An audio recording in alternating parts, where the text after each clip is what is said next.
Hello everyone. તો આજના video લેક્ચરની અંદર આપણે ડિપ્લોમા સિવિલ એન્જિનિયરિંગના 5મા સેમેસ્ટરની અંદર આવતો સબ્જેક્ટ એટલે કે એડવાન્સ કન્સ્ટ્રક્શન ટેકનોલોજી અને આ એડવાન્સ કન્સ્ટ્રક્શન ટેકનોલોજી સબ્જેક્ટના જીટીયુના સિલેબસ અનુસારનો એક યુનિટ એટલે કે કન્સ્ટ્રક્શન ઓફ પાઇલ ફાઉન્ડેશન અને આ કન્સ્ટ્રક્શન ઓફ પાઇલ ફાઉન્ડેશન યુનિટની અંદર આવતા બે મહત્વના ટોપિક એટલે કે ગ્રુપ એક્શન ઓફ પાઇલ્સ એટલે કે જ્યારે પાઇલ્સ છે એ એકથી વધારે દેટ મીન્સ કે ગ્રુપની અંદર કોઈ પણ ફાઉન્ડેશનની અંદર ઇન્સર્ટ કરેલી હોય તો એવા કેસીસની અંદર એનું પરફોર્મન્સ એની એફિશિયન્સી એના ઉપર ફર્સ્ટ ટોપિક એટલે કે ગ્રુપ એક્શન ઓફ પાઇલ્સ ઉપર ડિસ્કશન કરશું and then after pile load test એટલે કે પાઇલને એકચ્યુઅલમાં વર્કિંગમાં લઈ આવતા પહેલાં એની ઉપર અલગ અલગ પ્રકારના જે લોડ ટેસ્ટ કરવામાં આવે છે એની ઉપર સેકન્ડ પોઈન્ટની અંદર ડિસ્કશન કરશું। હવે જો આજના એ ટોપિક્સની વાત કરીએ અથવા તો એ પોઈન્ટ્સની વાત કરીએ કે જે આપણે ડિસ્કસ કરશું તેમાં સૌપ્રથમ જોશું કે ગ્રુપ એક્શન ઓફ પાઇલ્સ એટલે કે જ્યારે પાઇલ ગ્રુપની અંદર હોય ત્યારે એના અમુક પેરામીટર્સ કયા કયા હોય છે, શા માટે પાઇલને એકથી વધારે એટલે કે ગ્રુપની અંદર યુઝ કરવામાં આવે છે અને જ્યારે પણ પાઇલને ગ્રુપની અંદર રાખેલી હોય ત્યારે પાઇલનું એકબીજાના રેફરન્સમાં પોઝિશન કેવી હોય છે અને એનું પરફોર્મન્સ કેવું હોય છે એ આપણે ફર્સ્ટ પોઈન્ટની અંદર જોશું। Than after efficiency of group of piles એટલે કે જ્યારે કોઈ પણ પાઇલ્સનું ગ્રુપ ફાઉન્ડેશનની અંદર ઇન્સર્ટ કરેલું છે અથવા તો ફાઉન્ડેશન માટે યુઝ કરેલું છે તો ત્યારે એ પાઇલની એફિશિયન્સી કેટલી છે, એફિશિયન્સી ઇન ધ સેન્સ કે એની લોડ કેરિંગ કેપેસિટી કેટલી થાય છે એના ઉપર સેકન્ડ પોઈન્ટની અંદર ડિસ્કશન કરશું। And then after pile load test એટલે કે અલગ અલગ પ્રકારની જે પાઇલ્સ છે એને એકચ્યુઅલમાં વર્કિંગમાં લઈ આવતા પહેલાં એની ઉપર અમુક પ્રકારના લોડ ટેસ્ટ કરવામાં આવે છે। એ લોડ ટેસ્ટ કઈ રીતે કરવામાં આવે છે, એ લોડ ટેસ્ટમાં દરમિયાન એના જે ઇન્સ્ટ્રુમેન્ટ યુઝ થાય છે એનું અરેન્જમેન્ટ કઈ રીતે હોય છે, એની પ્રોસિજર કઈ રીતે હોય છે અને ધેન આફ્ટર જે લોડ ટેસ્ટનું રિઝલ્ટ આવે છે એ લોડ ટેસ્ટનું રિઝલ્ટ કઈ રીતે એનાલિસિસ કરવામાં આવે છે અથવા તો કઈ રીતે એનો ઉપયોગ કરવામાં આવે છે, આ બધી બાબતો ઉપર આ લેક્ચરની અંદર આપણે ડિસ્કશન કરશું। હવે એમાં સૌપ્રથમ જો વાત કરીએ તો ગ્રુપ એક્શન ઓફ પાઇલ્સ એટલે કે પાઇલ જ્યારે એકથી વધારે ગ્રુપની અંદર ઇન્સર્ટ કરેલી હોય ફાઉન્ડેશનમાં વપરાણી હોય તો ત્યારે પાઇલ કેવી હશે। તો અહીં તમે જે રીતે ફિગરમાં જુઓ એ રીતે કે તમને 3 પાઇલ દેખાય છે, 3 પાઇલને ફાઉન્ડેશનની અંદર ઇન્સર્ટ કરેલી છે અને એની ઉપર ટોપ ઉપર એક કોમન કેપ આપેલી છે કે જનરલી આરસીસીની બનેલી હોય છે। એના કેપની ઉપર આખું સ્ટ્રક્ચર છે ફરી પાછું ઊભું કરવામાં આવેલું છે। તો હવે જો ગ્રુપ એક્શન પાઇલની વાત કરીએ એમાં સૌપ્રથમ વાત કરીએ તો કે pile is not use singularly beneath a column or wall એટલે કે કોઈ પણ કોલમ છે અથવા તો જે વોલ છે એની અંદર માત્ર સિંગલ પાઇલ અથવા તો સિંગલ પાઇલની એક રો યુઝ કરવામાં આવતી નથી।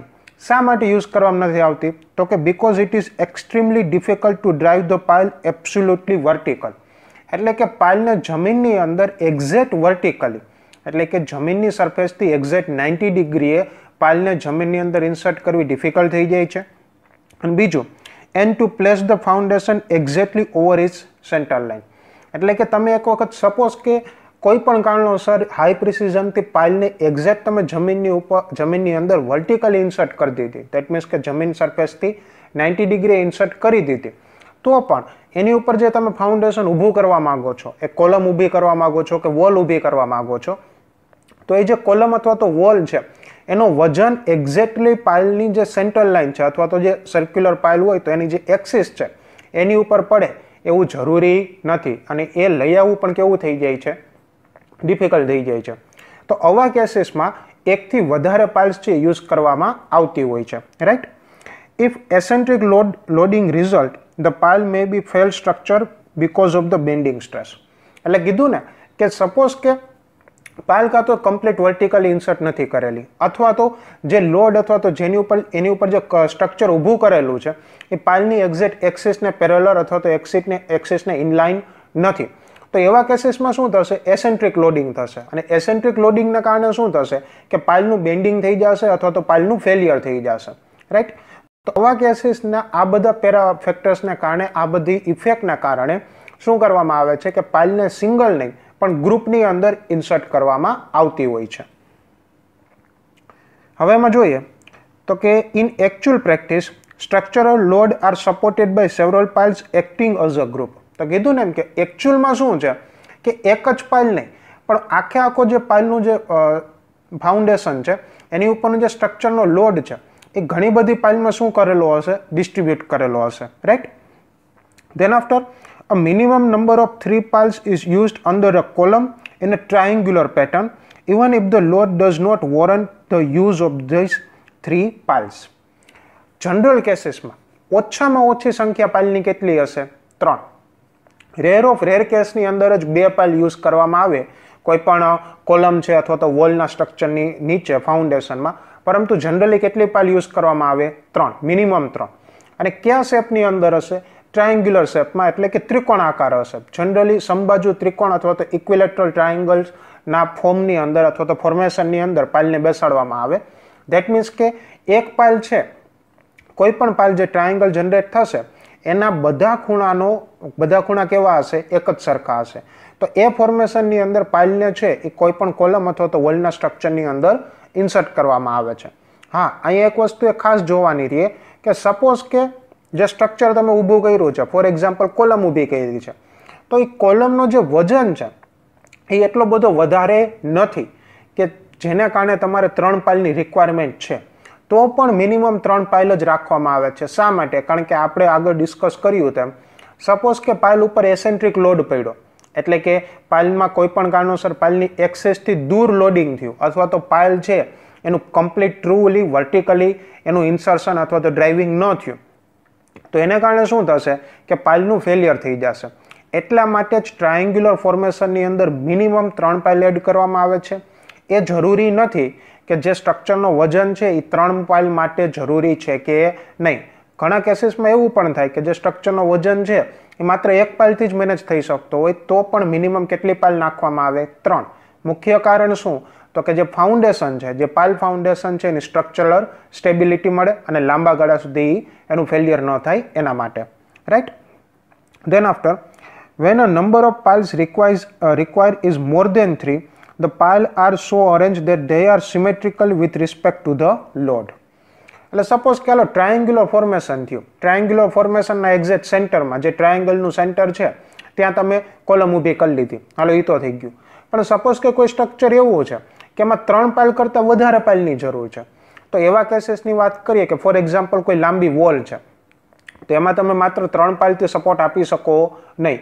તો એવા કેસીસમાં સપોઝ કે એમ કીધું કે ભાઈ 3 પાઇલથી વધારે પાઇલ જોઈએ છે, તો એવા કેસીસમાં જે પાઇલ ગોઠવેલી છે એ કેવી ગોઠવવામાં આવશે કે જે મેમ્બર છે એની બંને બાજુને સિમેટ્રિક હોય. સિમેટ્રિક એટલે કે સપોઝ કે તમે ટોપ વ્યૂમાંથી જોશો તો જે વચ્ચેનો જે મેમ્બર હશે કે જે સ્ટ્રક્ચરનો મેમ્બર છે, કોલમની લાઇન છે અથવા તો લાંબી વોલ છે, એને તમે સેન્ટર લાઇન કરશો તો બંને બાજુએ જે પાઇલ ગોઠવેલી હશે એ જે વોલથી બંને બાજુ એક સરખા ડિસ્ટન્સે હશે, દેટ મીન્સ કે એક સરખા અંતરે હશે, અને સાથે સાથે એની જે પોઝિશન છે વોલના રેફરન્સમાં અથવા તો એકબીજી પાઇલની રેફરન્સમાં એ કેવી હશે?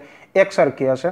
એટલે તમને એવું લાગશે કે એક બાજુ જે છે એની એક્ઝેક્ટ કોપી, એક્ઝેક્ટ મિરર એમ જ છે એ બીજી બાજુ રાખેલી છે. ધેટ મીન્સ કે પાઇલ છે એ એવી રીતે ગોઠવવામાં આવશે કે જે સ્ટ્રક્ચરલ મેમ્બર છે એ જે પાઇલનું આખું ફાઉન્ડેશન છે એની ક્યાં આવે? એક્ઝેક્ટ વચ્ચે આવે, right. Than after piles under a wall are arranged on either side of the central line of the wall in a staggered formation. હવે સ્ટેગર્ડ ફોર્મેશન એટલે શું? સિમ્પલ ટર્મની અંદર વાત કરીએ તો ઝિગઝેગ પેટર્નમાં આવશે. ઝિગઝેગ પેટર્નમાં એટલે કે સપોઝ કે વોલની ડાબી બાજુએ એક પાઇલ લગાડેલી છે તો એની એક્ઝેક્ટ સામે વોલની જમણી બાજુએ પાઇલ આવશે નહીં, પરંતુ જે વોલ છે વોલની જમણી બાજુ એક પાઇલ લગાડેલી હશે પણ એ બંને વચ્ચે થોડુંક વર્ટિકલ અથવા તો હોરિઝોન્ટલ ડિસ્ટન્સ હશે. સેમ વસ્તુ વોલની જમણી બાજુએ કોઈ એક પાઇલ લગાડેલી છે તો એની વોલની ડાબી બાજુ એક્ઝેક્ટ સામે સ્ટ્રેટ લાઇનમાં પાઇલ આવશે નહીં, પણ એનાથી અમુક અંતર મૂકીને, હોરિઝોન્ટલ અમુક અંતર મૂકી અથવા તો વોલને પેરેલલ ડાયરેક્શનમાં અમુક ડિસ્ટન્સ મૂકીને પાઇલ લગાડેલી હશે. ધેટ મીન્સ કે ઝિગઝેગ મેનરની અંદર પાઇલું લગાડેલી હશે, જેને ક્યુ ફોર્મેશન કહેવામાં આવે, સ્ટેગર્ડ ફોર્મેશન કહેવામાં આવતું હોય છે, રાઈટ. ધેન આફ્ટર તો કે the loads are usually transferred to the pile group through a reinforced concrete slab or a beam called the pile cap. એટલે કે જે પાઇલનો જે આખો જે વજન છે કે જે પાઇલ ઉપર જે વજન પડશે આખા સ્ટ્રક્ચરનો એ કેના થ્રુ ટ્રાન્સફર કરવામાં આવશે? તો કે આરસીસીની બનેલી પાઇલ કેપથી. આપણે આની પહેલાના લેક્ચર્સની અંદર પાઇલ એસેસરીઝની અંદર પાઇલ કેપ જોઈ ગયા હતા. તો એની અંદર શું હતું કે કોમન કેપ યુઝ કરવામાં આવે જ્યારે પાઇલને ગ્રુપની અંદર યુઝ કરવામાં આવી હોય ત્યારે. તો એને કારણે શું થશે, તમે ટોપ ફોર્મમાંથી અથવા તો જ્યારે જે ફાઉન્ડેશન છે એની ઉપરની બાજુએ જોશો તો તમને ઉપરની બાજુએ કોઈ પણ જગ્યાએ પાઇલ દેખાશે નહીં, પરંતુ શું દેખાશે, એક ફ્લેટ સરફેસ આરસીસીનો બનેલો એક સ્લેબ દેખાશે અને સ્લેબની નીચેની બાજુએ પાઇલનો ટોપ પોર્શન છે અટેચ કરેલો હોય છે. Right. The pile tops are connected together to the pile cap which help the pile group act as a integral unit. એટલે કે જે pile cap છે અથવા તો જે ટોપ પોર્શન છે એ આખું પાઇલ ગ્રુપ છે એને કેવામાં મદદ કરે છે, એક સિંગલ યુનિટ તરીકે, અલગ અલગ પાઇલ તરીકે નહીં, પણ આ પાઇલ કેપ એકબીજા બધી પાઇલોને જોઈન્ટ કરી અને એક સિંગલ પાઇલ તરીકે વર્ક કરવા માટેનું એક ફંક્શન અથવા તો વર્ક કરવા માટેની એક ફેસિલિટી પ્રોવાઈડ કરે છે. Right. The pile cap may either stand clearly above the ground level or may rest on the soil partially or fully buried below the ground level. એટલે કે જે પાઇલ કેપ છે એ કેવું હોઈ શકે, કાં તો આખું પાઇલ કેપ છે એ ગ્રાઉન્ડની ઉપર હોય અથવા તો સરફેસ ઉપર હોય, અથવા તો અડધું પાઇલ કેપ છે જમીનની અંદર દટાયેલું હોય, બાકીનો અડધો પાઇલ કેપ છે એ ક્યાં હોય, જમીનની ઉપર હોય.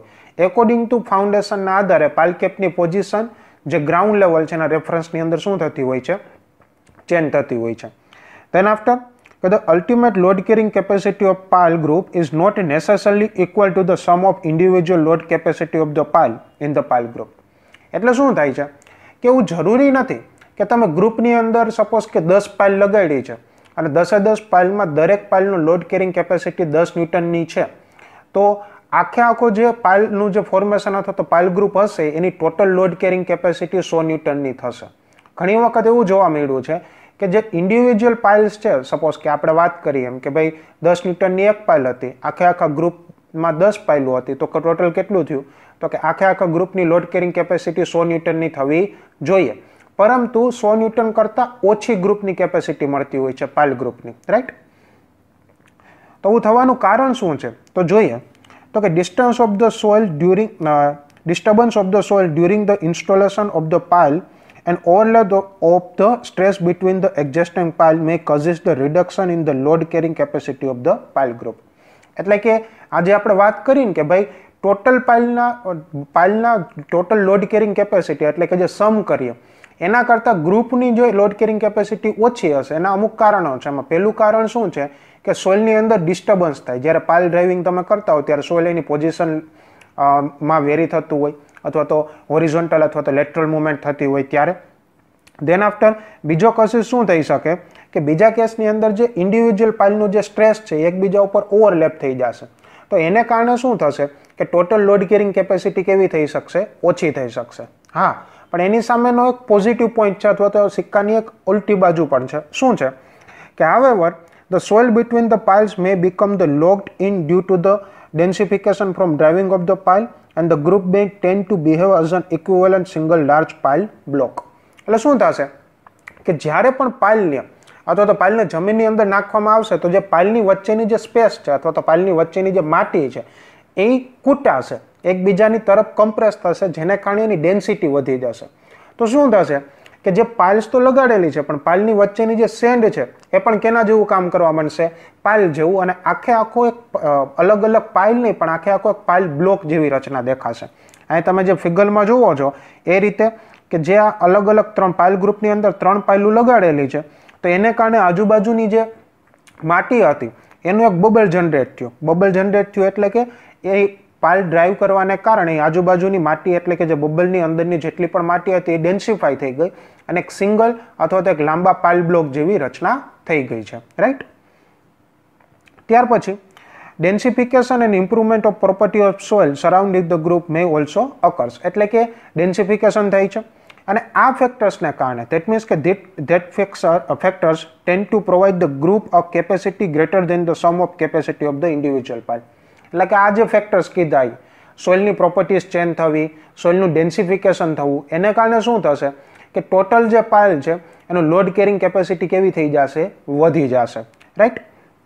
Than after the load carrying capacity of equivalent large pile block is obtained by determining the skin friction resistance around the pile and the calculating the end bearing resistance by assuming the tip area formed by this block. એટલે કે જે total આખા pile block છે, આખો જે pile block generate થયો, હવે ગ્રુપમાં પાઇલું નથી કહેવાતી પણ શું કહે થયું છે, પાઇલનો બ્લોક જનરેટ થયો, તો એની જે ટોટલ લોડ કેરિંગ કેપેસિટી છે એ કેના આધારે નક્કી થશે કે બે ફેક્ટર્સ છે. પહેલું છે સ્કિન ફ્રિક્શન જો લૂઝ સોઇલના કેસમાં હોય તો, અને બીજું કે જે પાઇલની જે ટીપ છે, જે નીચેનો ભાગ છે, ત્યાં જે જમીનને કારણે કેટલું રિએક્શન આવે છે, રિએક્શન ફોર્સ કેટલો લાગે છે, આ બંને પેરામીટર્સનો ઉપયોગ કરીને ટોટલ લોડ કેરિંગ કેપેસિટી છે એ કાઉન્ટ કરી શકાતી હોય છે. રાઈટ. ધેન આફ્ટર વાત કરીએ efficiency of group of piles, એટલે કે જ્યારે પણ પાઇલ્સ ગ્રુપમાં રાખેલી હોય તો એની ઇફિશિયન્સી કઈ રીતે માપવામાં આવે છે અથવા તો ઇફિશિયન્સી કઈ રીતે મેળવી શકાય છે. તો એની અંદર વાત કરીએ કે the efficiency of pile group is defined as the ratio of load carrying capacity of the pile group to the sum of load carrying capacity of the individual piles. એટલે કે કોઈ પણ પાઇલનું જે ગ્રુપ છે એની ઇફિશિયન્સી કઈ રીતે મળશે, તો કે બે વસ્તુ અથવા તો બે પેરામીટરનો રેશિયો લેવાથી એની ઇફિશિયન્સી મળે. એ કયા બે પેરામીટર્સ છે? પહેલો પેરામીટર છે કે જે આપણે પાઇલ બ્લોક સમજ્યા હતા આની પહેલામાં, કે જ્યારે બે પાઇલ વચ્ચેની જે સોઇલ છે એ ડેન્સિફિકેશન થશે અને એની એક સિંગલ પાઇલ બ્લોક જેવી રચના જનરેટ થશે, તો એ જે આખો પાઇલ બ્લોક છે એની ટોટલ લોડ કેરિંગ કેપેસિટી કેટલી છે, કે જે આપણે ક્યાં તો કે બે પેરામીટર્સને આધારે મેળવી શકીએ. પાઇલનું સ્કિન ફ્રિક્શન કેટલું થાય છે પેરામીટર્સની અંદર તે, અથવા તો જે પરિમિતિ છે ત્યાં સ્કિન ફ્રિક્શન કેટલું મળે છે તે, અને બીજું કે જે પાઇલની જે ટીપ છે, જે નીચેનો ભાગ છે, ત્યાં જમીનના કારણે કેટલો રિએક્શન ફોર્સ પડે છે તે. તો આ બંને ફેક્ટર્સનો ઉપયોગ કરીને જે પાઇલ ગ્રુપ છે અથવા તો જેને આપણે બીજા ટર્મની અંદર પાઇલ બ્લોક જેવી રચના અત્યારે હાલે છે, એ પાઇલ બ્લોકને કારણે એની ટોટલ લોડ કેરિંગ કેપેસિટી કેટલી છે એને ભાંગ્યા, એટલે કે એ અંશમાં આવશે અને એને ડિવાઇડેડ કરવામાં આવે કેના વડે, તો કે જે ઇન્ડિવિજ્યુઅલ પાઇલ છે ગ્રુપની અંદર જેટલી પણ પાઇલ લગાડેલી છે એ દરેક પાઇલની લોડ કેરિંગ કેપેસિટી કેટલી હોય એનો સરવાળો જે મળે, એટલે કે જે સમ મળે, આ બંને વચ્ચેનો રેશિયો મેળવવાથી તમને શું મળી જશે? ટોટલ ઇફિશિયન્સી, એટલે કે પાઇલ ગ્રુપની ઇફિશિયન્સી છે એ તમને મળી શકતી હોય છે. હવે જો સિમ્પલ ફોર્મ્યુલા જોઈએ તો ઈટા જી, ધેટ મીન્સ કે ઇફિશિયન્સી કેની ગ્રુપ ઓફ પાઇલની is equal to QG. QG શું છે? તો કે load carrying capacity of group of pile, એટલે કે જે આખું ગ્રુપ છે એ ટોટલ ગ્રુપની load carrying capacity divided by sum of load carrying capacity of individual piles. તો એક સિમ્પલ ફોર્મ્યુલા છે, સિમ્પલ ફોર્મની અંદર તમે ગ્રુપ ઓફ પાઇલની ઇફિશિયન્સી મેળવી શકો છો. રાઈટ. ત્યાર પછી વાત કરીએ કે કોઈ પણ પાઇલ ગ્રુપ હોય એની ઇફિશિયન્સી કયા ફેક્ટર્સ ઉપર ડિપેન્ડ કરે છે. તેમાં ટોટલ 8 ફેક્ટર્સ આવે છે. એમાં પહેલું છે ટાઇપ્સ ઓફ સોઇલ, એટલે કે કયા પ્રકારની સોઇલ છે, લૂઝ સોઇલ છે કે ક્લેઈ સોઇલ છે કે બ્લેક કોટન સોઇલ છે, કોહોસિવ સોઇલ છે કે નોન કોહોસિવ સોઇલ છે, કયા પ્રકારની સોઇલ છે એના આધારે. ત્યાર પછી સ્પેસિંગ ઓફ પાઇલ્સ, એટલે કે જે પાઇલ્સ છે કોઈ પણ બે પાઇલ વચ્ચેની જગ્યા કેટલી રાખેલી છે, કેટલું સ્પેસ રાખેલું છે એના આધારે પણ એની ઇફિશિયન્સી નક્કી થાય. Than after diameter of pile, એટલે કે જે પાઇલ છે એનો પોતાનો ડાયામીટર કેટલો છે. અહીંયા ધ્યાન રાખવાનું કે સિંગલ પાઇલની જ વાત થાય છે, આખા પાઇલ ગ્રુપની વાત થતી નથી. તો જે સિંગલ પાઇલ છે એનો ડાયામીટર કેટલો છે તે. Then after number of row of pile, એટલે કે જે પાઇલ ગ્રુપ જનરેટ કરેલું છે એમાં જે પાઇલ ગોઠવેલી છે એની જે હાર, એટલે કે જે રો છે એ કેટલી છે, 2 છે, 3 છે, 5 છે, એના આધારે. Than after method of installation, એટલે કઈ રીતે બનાવેલી છે.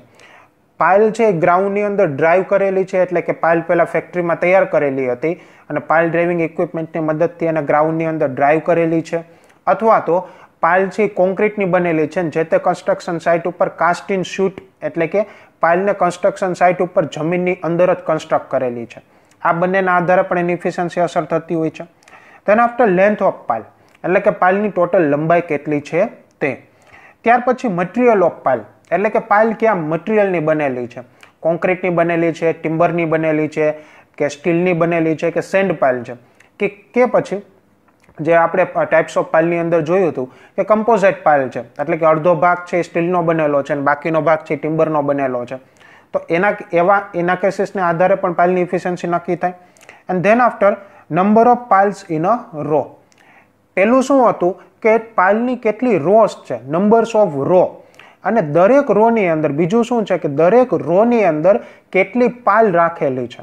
તો આ બધા ફેક્ટર્સને આધારે પાલની ટોટલ ઇફિશિયન્સી છે એ નક્કી થતી હોય છે. પાલની ગ્રુપની ઇફિશિયન્સી, સિંગલ પાલ નહીં પણ પાલ ગ્રુપની ઇફિશિયન્સી છે એ નક્કી થતી હોય છે. રાઈટ. ત્યાર પછી આગળ વાત કરીએ કે અમુક બીજા ફેક્ટર્સ છે અથવા તો બીજા ફોર્મ્યુલાસ છે કે જેના આધારે પણ પાલની ઇફિશિયન્સી અથવા તો પાલ ગ્રુપની ઇફિશિયન્સી છે એ આપણે નક્કી કરી શકતા હોય. તેમાં પહેલું શું છે? કન્વર્સ લેબ્રે ફોર્મ્યુલા. આ એક વૈજ્ઞાનિકનું નામ છે, બે વૈજ્ઞાનિક છે, કન્વર્સ લેબ્રે ફોર્મ્યુલા. તો એને શું કીધું હતું કે eta g is equal to 1 minus theta upon 90 બ્રેકેટની અંદર એમ, એની અંદર small bracket n-1 plus n small bracket m-1 divided by m into n. હવે m શું છે? તો કે m શું છે? તો કે numbers of row of piles, એટલે કે પાઇલ ગ્રુપની અંદર પાઇલની કેટલી રો છે એની સંખ્યા m છે. n શું છે? Numbers of piles in a row, એટલે કે દરેક રોની અંદર કેટલી પાઇલ્સ છે એની સંખ્યા કઈ છે? n. અને થીટા શું છે? તો કે થીટા છે tan inverse d divided by s. હવે d શું છે? તો કે d છે ડાયામીટર ઓફ પાઇલ, એટલે કે પાઇલનો ડાયામીટર કેટલો છે તે. અને s શું છે? તો કે જે રોની અંદર જે પાઇલ છે એ બે પાઇલ વચ્ચેનું સ્પેસિંગ કેટલું છે તે. તો રાઈટ. તો આ એક ફોર્મ્યુલા હતો જેના આધારે તમે પાઇલ ગ્રુપની કોઈ પણ પાઇલ ગ્રુપ છે એની એફિશિયન્સી તમે ડિરાઈવ કરી શકો. રાઈટ. ત્યાર પછી વાત કરીએ કે ફેલ્સ રૂલ. હવે ફેલ્સ રૂલ શું કહે છે? આની અંદર કોઈ ફોર્મ્યુલા નથી પણ એક સિમ્પલ રૂલ છે, એના આધારે તમે આખા પાઇલ ગ્રુપની ટોટલ ઇફિશિયન્સી કેલ્ક્યુલેટ કરી શકો. હવે આ રૂલ એટલે શું કે ગ્રુપની અંદર પાઇલ જ્યારે રાખેલી હોય ત્યારે દરેક પાઇલની પોઝિશનના આધારે ગ્રુપની અંદર એ પાઇલ કઈ જગ્યાએ છે એના આધારે દરેક પાઇલની ઇફિશિયન્સીમાં કેટલો ઘટાડો થાય એ દરેક પાઇલની ઇફિશિયન્સીમાં થતા ઘટાડાના આધારે ટોટલ સમ કરી અને આખા ગ્રુપની ઇફિશિયન્સી મેળવવું એ એક આ ફેલ્સ રૂલનો સિમ્પલ ફોર્મ્યુલા છે અથવા તો સિમ્પલ ફંડા છે. ફેલ્સ રૂલ શું કહે છે? તો કે according to this rule the value of each pile is reduce by 1/6, એટલે કે દરેક પાઇલ જે ગ્રુપની અંદર જે પાઇલ હોય દરેક પાઇલની વેલ્યુ એટલે કે રોડ કેરિંગ કેપેસિટી કહી શકો એ કેટલી ઓછી થશે? 1 ડિવાઇડેડ બાય 16 જેટલી on account of effect of the nearest pile, એટલે કે એની બાજુમાં જે નજીકમાં જે પાઇલ છે એની ઇફેક્ટના કારણે પાઇલની કોઈ પણ પર્ટિક્યુલર પાઇલની લોડ કેરિંગ કેપેસિટી કેટલી ઓછી થશે? 1 ડિવાઇડેડ બાય 16. અને નિયરેસ્ટ પાઇલ ક્યાં છે? તો કે એને ઈચ ડાયાગોનલ, એટલે કે જો સ્ક્વેર ફોર્મની અંદર હોય તો જે ડાયાગોનલ છે ત્યાં, or straight row of which the particular pile is member, એટલે કે જે સ્ટ્રેટ રો છે એની અંદર જે પાઇલ રાખેલી હોય તે. હવે સપોઝ કે અહીંયા તમે ફિગરની અંદર અલગ અલગ પ્રકારના 7 ફોર્મેશન દેખાડેલા છે. તમે પહેલું ફોર્મેશન કયું છે? સ્ટ્રેટ લાઇનમાં 2 પાઇલ છે. તો દરેક પાઇલની ઇફિશિયન્સી કેટલી ઓછી થશે? 1 ડિવાઇડેડ બાય 16. તો બંને પાઇલની ઇફિશિયન્સી કેટલી થશે? તો કે સપોઝ કે ટોટલ લોડ કેરિંગ કેપેસિટી 1 છે, એમાંથી ડિવાઇડ કરો 1 ડિવાઇડેડ બાય 16, તો પાઇલની ઇફિશિયન્સી કેટલી થઈ જશે? 15 ડિવાઇડેડ બાય 16 બંને પાઇલની. રાઈટ. તો એને કારણે આ પ્રકારનું જો ગ્રુપ હોય તો એની ઇફિશિયન્સી કેટલી છે? 93.5. પછી સપોઝ કે ટ્રાયેન્ગ્યુલર ફોર્મેશન છે, તો દરેક પાઇલ છે ડાયરેક્ટલી 2 પાઇલના ડાયરેક્ટ કોન્ટેક્ટમાં છે. અહીં તમે જુઓ કે દરેક પાઇલ છે સ્ટ્રેટ લાઇનમાં બીજી કઈ? તો કે 2 પાઇલના ડાયરેક્ટ કોન્ટેક્ટમાં છે. તો એને કારણે શું થશે? 1 માઇનસ 1/60 ફરી પાછું -1/60. તો દરેક પાઇલની ઇફિશિયન્સી કેટલી થઈ જશે? 14/16 જેટલી. તો એને પર્સન્ટેજમાં કાઉન્ટ કરીએ તો 87/5 થઈ જાય. પછી સપોઝ કે સ્ક્વેર ફોર્મેશન છે અને 4 પાઇલ છે, તો દરેક પાઇલ છે ડાયરેક્ટલી 3 પાઇલના કોન્ટેક્ટમાં છે, 2 હોરિઝોન્ટલના 2 એજના અથવા તો બાજુના આધારે અને એક ડાયાગોનલ ડાયરેક્શનમાં. તો એને કારણે દરેક પાઇલની ઇફિશિયન્સી કેટલી થઈ જશે? 13/16. શા માટે? તો કે 1 માઇનસ 3 ડિવાઇડેડ બાય 16, કારણ કે 3 પાઇલ છે અને દરેક પાઇલને કારણે બાજુની જે પાઇલ છે એની ઇફિશિયન્સી કેટલી ઓછી થશે?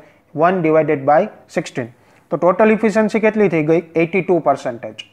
પણ સપોઝ કે 5 પાઇલ લગાડેલી છે, એમાં 4 પાઇલ સ્ક્વેર ફોર્મેશનમાં છે, જે 5મી પાઇલ છે એ બંને ડાયાગોનલ જે ઇન્ટરસેક્ટ થાય છે ન્યા છે. તો એને કારણે શું થશે? જે 4 પાઇલ છે એનું સ્ક્વેર ફોર્મેશનની જેમ ઇફિશિયન્સી કેટલી ઓછી થશે? 13/16 જેટલી. પણ જે વચ્ચેની પાઇલ છે એની ઇફિશિયન્સી કેટલી થશે? 12/16. શા માટે? કારણ કે જે વચ્ચેની પાલ છે એ ડાયરેક્ટલી 4 પાલના કોન્ટેક્ટમાં છે, જ્યારે જે બાજુઓ ઉપર જે પાલ છે એ ડાયરેક્ટલી 3 પાલના કોન્ટેક્ટમાં છે, રાઈટ? તો એક સિમ્પલ રૂલ છે.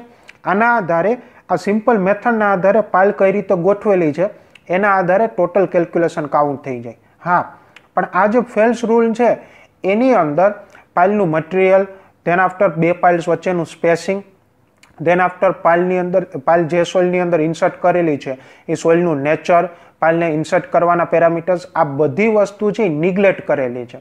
તો એને કારણે આ ફેલ્સ રૂલ છે એટલો બધો એક્યુરેટ પડતો નથી, રાઈટ? ત્યાર પછી વાત કરીએ પાઇલ લોડ ટેસ્ટ. હવે પાઇલ લોડ ટેસ્ટ શું છે કે આ એક મોસ્ટ કોમન મેથડ છે. જ્યારે પણ કોઈ પણ પાઇલ છે એને એકચ્યુઅલ પ્રેક્ટિસમાં લઈ આવતા પહેલા, ધેટ મીન્સ કે કોઈ પણ પાઇલ છે, ફોર એક્ઝામ્પલ વાત કરીએ કે પ્રીકાસ્ટ કોન્ક્રીટ પાઇલ છે. હવે એ પ્રીકાસ્ટ કોન્ક્રીટ પાઇલને ડાયરેક્ટલી ફાઉન્ડેશનની અંદર ઇન્સર્ટ કરી અથવા તો ફાઉન્ડેશનમાં ઉપયોગ કરતા પહેલા એનું પહેલા ટેસ્ટિંગ કરવામાં આવે છે, અને ટેસ્ટિંગ કરી એના આધારે નક્કી કરવામાં આવે છે કે આ પાઇલનું એકચ્યુઅલમાં ફાઉન્ડેશનમાં પરફોર્મન્સ કેવું હશે. ધેટ મીન્સ કે પ્રેક્ટિકલ પરફોર્મન્સના આધારે ટેસ્ટ કરવામાં આવે છે. અને જે પાઇલ લોડ ટેસ્ટ છે એ સૌથી એક્યુરેટ મેથડ છે અને મોસ્ટ રિલાયેબલ મેથડ છે. શા માટે રિલાયેબલ મેથડ છે? કારણ કે આ જે પાઇલ લોડ ટેસ્ટનું જે રિઝલ્ટ આવશે એ પરફેક્ટ એક્યુરેટ હશે અને એમાં કોઈ પણ પ્રકારના એરર આવવાના ચાન્સીસ રહેશે નહીં, રાઈટ? હવે તો વાત કરીએ કે આ પાઇલ લોડ ટેસ્ટ છે કેવી જગ્યાએ એડોપ્ટ કરવામાં આવે. પહેલું કે કાં તો વર્કિંગ પાઇલ હોય. વર્કિંગ પાઇલ એટલે કે જે પાઇલ ટેસ્ટમાં વપરાણી છે એ જ પાઇલ ફરી પાછી આપણે ફાઉન્ડેશનની અંદર યુઝ કરવાનો છે ત્યારે, અથવા તો ટેસ્ટ પાઇલ. ટેસ્ટ પાઇલ એટલે શું કે જ્યારે કોઈ નવી પાઇલની ડિઝાઇન બનાવવામાં આવે અને એનું ટેસ્ટિંગ કરવામાં આવે તો એ પાઇલને કેવી પાઇલ કહેવામાં આવે? Test pile. તો બંનેમાં ત્યાં એડોપ્ટ કરવામાં આવે છે. હવે અહીં તમે ફિગરમાં જુઓ એ રીતે પાઇલ લોડ ટેસ્ટનું એક સેટઅપ આપેલું છે. એની અંદર શું છે કે બંને બાજુએ જે સેટઅપ છે એની બંને બાજુએ એન્કર પાઇલ લગાડેલી છે. એટલે કે સેટઅપની અંદર એન્કર પાઇલ છે પહેલા જમીનની અંદર વ્યવસ્થિત બેસાડેલી હશે, અને એન્કર પાઇલની ઉપર હોરિઝોન્ટલ ડાયરેક્શનમાં એન્કર ગ્રીડર છે એ લગાડેલું હશે. એટલે કે જે એન્કર ગ્રીડર છે બંને એન્કર પાઇલ ઉપર હોરિઝોન્ટલ ડાયરેક્શનમાં હશે. અને જે ફોર્સ છે, હકીકતમાં શું છે કે આ પાઇલ લોડ ટેસ્ટની અંદર જે ટેસ્ટિંગ માટેની જે પાઇલ હશે એને કંટ્રોલ્ડ વેમાં ઉપરથી ફોર્સ આપીને જમીનની અંદર ઇન્સર્ટ કરવામાં આવશે. અને જ્યારે પણ ઇન્સર્ટ થતી હશે ત્યારે ઇન્સર્ટના જે પેરામીટર્સ છે ટાઈમના રેફરન્સમાં એ કાઉન્ટ કરવામાં આવશે. તો જે લોડ આપવામાં આવશે કંટ્રોલ્ડ વેમાં એ હાઇડ્રોલિક જેકની મદદથી આપવામાં આવશે.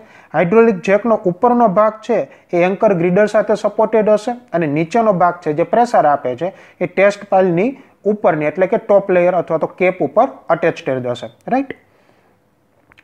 ત્યાર પછી વાત કરીએ કે મેઝરમેન્ટ કઈ રીતે લેવામાં આવે.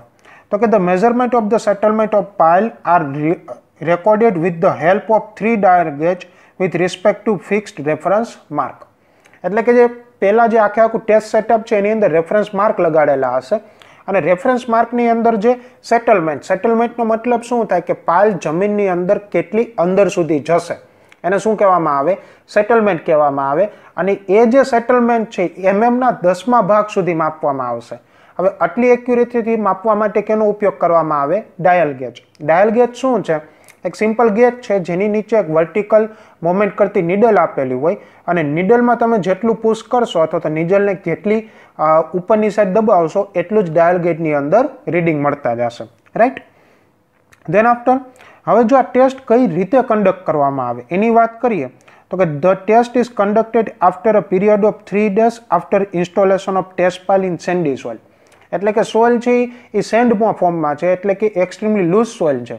તો એવા કેસીસની અંદર જે પાઇલ છે એને જમીનની અંદર દાખલ કર્યાના 3 દિવસ પછી ટેસ્ટ કરવામાં આવે. પરંતુ જો પાઇલ છે સોઇલ છે એ સિલ્ટી અથવા તો સોફ્ટ સોઇલ છે, સોફ્ટ ક્લે છે, માટી છે, તો એવા કેસીસમાં પાઇલને જમીનની અંદર ઇન્સર્ટ થઈ ગયા ના 1 મહિના પછી આ પાઇલ ટેસ્ટ અથવા તો પાઇલ લોડ ટેસ્ટ છે કરવામાં આવતા હોય છે. હવે સવાલ એમ થાય લોડ કેટલો આપવામાં આવે છે? તો કે the load is apply in equal increment of about 20% of the allowable load. એટલે કે પાઇલનો સપોઝ કે વાત કરીએ કે 100 કિલોન્યુટન જેટલો એલાવેબલ લોડ છે, એટલે કે પાઇલ છે એ 100 કિલોન્યુટન જેટલો લોડ સહન કરી શકે એમ છે. તો દરેક વખતે જે લોડ આપવામાં આવશે હાઇડ્રોલિક જેકની મદદથી એ તરત જ 100 કિલોન્યુટન જેટલો નહીં આપી દે, પણ કેટલો આપશે? ઇન્ક્રીમેન્ટલ ફોર્મમાં. એટલે ધીરે ધીરે લોડને કેવો કરવામાં આવશે? વધારો દેવામાં આવશે. શરૂઆતમાં જે ટોટલ લોડ છે ફોર એક્ઝામ્પલ 100 કિલોન્યુટન એના 20%, એટલે કે 20 કિલોન્યુટન જેટલો લોડ આપવામાં આવશે. રાઈટ. ત્યાર પછી દરેક લોડનું જે રેટ છે, એટલે કે કઈ રીતે લોડને વધારવો, એનું જે ટાઈમિંગ છે કઈ રીતે નક્કી કરવામાં આવે કે જ્યારે પણ સોઇલ છે, જે પાઇલ છે સેન્ડી સોઇલની અંદર ઇન્સર્ટ કરેલી છે, રેતાળ જમીનની અંદર, તો જ્યારે પાઇલનું જમીનની અંદર જવાનું 0.1 મીટર પર અવર જેટલી સ્પીડથી જમીનની અંદર દાખલ થાય એટલી સ્પીડે લોડ આપવામાં આવશે, એટલે કે લોડને વધારવામાં આવશે. અને જો માટી જેવી સોઇલ હોય, એટલે કે ક્લેમ હોય, તો એવા કેસીસમાં જે પાઇલ છે એ 0.02 mm જેટલી જમીનની અંદર દાખલ થાય પ્રતિ કલાકના હિસાબે એ રીતે લોડ આપવામાં આવશે. રાઈટ. ત્યાર પછી વાત કરીએ કે રીડિંગ કઈ રીતે લેવામાં આવશે. તો કે જો રીડિંગના પોઈન્ટ ઓફ વ્યૂથી વાત કરીએ તો રીડિંગ છે એ પહેલાં 0.5 મિનિટે, પછી 1 મિનિટ, પછી 2 મિનિટ, એ જ રીતે 4 મિનિટ, 6 મિનિટ, 8 મિનિટ, એમ થતાં 60 મિનિટ સુધી રીડિંગ લેવામાં આવશે. એવું નહીં કરવામાં આવે કે પહેલી કલાકે રીડિંગ લીધું, પછી બીજી કલાકે, પછી ત્રીજી કલાકે, એ રીતે રીડિંગ લેવામાં આવશે નહીં. એ જ રીતે જો ટોટલ લોડની વાત કરીએ તો કે આ લોડ ટેસ્ટની અંદર મેક્સિમમ કેટલો લોડ આપવામાં આવશે, તો કે જેટલો પણ એલાવેબલ લોડ છે એનાથી 2 ગણો. એટલે કે સપોઝ કે આપણે આગળ એક્ઝામ્પલ લીધું એમ કે 100 કિલોન્યુટન જેટલો એલાવેબલ લોડ છે, તો પાઇલની અંદર ટોટલ મેક્સિમમ 200 કિલોન્યુટન જેટલો એલાવેબલ લોડ આપવામાં આવશે. અને જ્યારે પણ લોડને ઓછો કરવામાં આવશે ત્યારે પણ તરત જ ઓછો કરી દેવામાં આવશે નહીં, પણ ઇન્ટરવલના ફોર્મમાં પહેલી કલાકે થોડો ઘણો ઓછો લોડ આપવામાં આવશે, ત્યાર પછી 1 કલાક પછી ફરી પાછો જે લોડ છે થોડો ઘણો ઓછો કરવામાં આવશે. રાઈટ. હવે જો એના રિઝલ્ટનું ડિસ્કશન કરીએ આપણે, તો રિઝલ્ટની અંદર તમે જ્યારે પણ લોડ કેલ્ક્યુલેટ કરો તો અહીંયા ગ્રાફ આપેલો છે લોડ વર્સિસ સેટલમેન્ટનો. એની અંદર જે ST છે એ ગ્રોસ સેટલમેન્ટ છે. ગ્રોસ સેટલમેન્ટ એટલે કે ટોટલ પાઇલ છે એ કેટલી જમીનની અંદર ઇન્સર્ટ થઈ જ્યારે લોડ આપતા હતા ત્યારે. ત્યાર પછી છે SE એટલે કે રિબાઉન્ડ છે. રિબાઉન્ડ એટલે શું કે જ્યારે પણ તમે લોડ લઈ લીધો ત્યાર પછી જે નીચેની સોઇલ છે એને કારણે પાઇલ, એ સોઇલને કારણે પાઇલે કેટલો ઉપર મૂવમેન્ટ કરી અથવા તો સોઇલે પાઇલને ઉપરની સાઈડ કેટલો ધક્કો માર્યો તે. હવે આ જે ગ્રોસ સેટલમેન્ટ અને જે રિબાઉન્ડ છે એ બંને, ગ્રોસ સેટલમેન્ટમાંથી રિબાઉન્ડ તમે ડિવાઈડ કરો તો તમને શું મળી શકશે? Net settlement. નેટ સેટલમેન્ટ એટલે કે પર્ટિક્યુલર લોડ માટે પાઇલ જે છે એ કેટલી અંદર સુધી જઈ ચૂકી છે. તો આ બધા પેરામીટર્સને આધારે તમે પાઇલનું પરફોર્મન્સ છે એ તમે કાઉન્ટ કરી શકતા હો છો. રાઈટ. તો વિદ્યાર્થી મિત્રો, આજના વિડીયો લેક્ચરની અંદર આપણે સૌપ્રથમ ગ્રુપ એક્શન ઓફ પાઇલ, એટલે કે પાઇલને જ્યારે ગ્રુપની અંદર રાખેલી હોય ત્યારે કઈ રીતે વર્ક કરે છે, કઈ રીતે એનું પરફોર્મન્સ હોય છે, એ બાબત ઉપર ડિસ્કશન કર્યું. ત્યાર પછી જે efficiency of the group of pile, એટલે કે જ્યારે પાઇલ ગ્રુપની અંદર લગાડેલી છે તેની ઇફિશિયન્સી કઈ રીતે આપણે કાઉન્ટ કરી શકીએ એ બાબત ઉપર કેલ્ક્યુલેશન કર્યું, એના ફોર્મ્યુલા જોયા. અને ત્યાર પછી લાસ્ટમાં પાઇલ લોડ ટેસ્ટ, એટલે કે પાઇલ કેટલો લોડ સહન કરી શકશે એના માટેની જે ટેસ્ટિંગ મેથડ છે એની ઉપર લાસ્ટની અંદર આપણે ડિસ્કશન કરી. So thank you students.